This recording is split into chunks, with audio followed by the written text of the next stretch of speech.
প্রিয় শিক্ষার্থীগণ, শিক্ষাগৃহ চ্যানেলে তোমাদের স্বাগত। আজ আমি আলোচনা করব ইতিহাস মাইনর 1 প্রথম সেমিস্টারের জন্য এবং মাইনর 2 দ্বিতীয় সেমিস্টারের জন্য অন্যতম একটি গুরুত্বপূর্ণ প্রশ্ন 5 নম্বরের। সেটি হলো হরপ্পার ধর্ম টিকা। হরপ্পা তথা সিন্ধু সভ্যতার যুগে অনেক পোড়ামাটির দেবতার নিদর্শন পাওয়া গেছে। পৃথিবীকে মাতৃজ্ঞানে পুজো করার নিদর্শনও পাওয়া গেছে। সুতরাং হরপ্পার অধিবাসীরা পৃথিবীকে উর্বরা শক্তির প্রতীক রূপে পূজা করত। পুরুষ দেবতা পশুপতি শিবের নিদর্শন। সিন্ধু অঞ্চলে প্রচুর দেবতার নিদর্শন পাওয়া গেছে।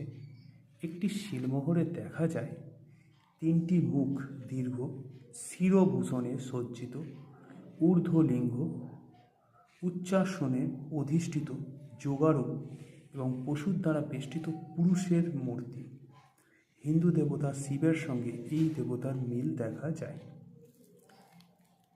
লিঙ্গ ও পশু পূজা এ প্রসঙ্গে বলা প্রয়োজন, সিন্ধু অঞ্চলে শুধুমাত্র মূর্তির মাধ্যমে দেবতার পূজা দেওয়া হতো না, লিঙ্গ পূজার পদ্ধতিও প্রচলিত ছিল। পাথরের বৃত্তাকার অসংখ্য নিদর্শন যোনি পূজার ইঙ্গিত দেয়। কোনো কোনো বৃক্ষ যেমন অশ্বত্থ বৃক্ষকে পবিত্র বলে মনে করা হতো।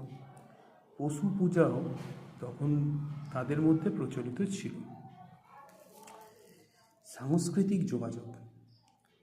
একটি শিলমোহরে সূর্যের মতো গোলাকার মুখ বিশিষ্ট এক বীরকে 2টি সিংহের সঙ্গে সংগ্রামরত অবস্থায় দেখা যায়। প্রায় অনুরূপ একটি শিলমোহর মেসোপটেমিয়ায় পাওয়া গেছে। এই চিত্র থেকে নিঃসন্দেহে হরপ্পার সঙ্গে মেসোপটেমিয়ার সভ্যতার মধ্যে সম্পর্ককে বোঝায়। তো এই ভিডিওতে এই পর্যন্তই, দেখা হচ্ছে পরের ভিডিওতে। ভিডিও শেষ করার আগে একটা কথা বলে রাখি, যদি কেউ অনলাইন ক্লাস নিতে চাও তাহলে ভিডিওর শুরুতে দেওয়া ফোন নাম্বারে অবশ্যই যোগাযোগ করো।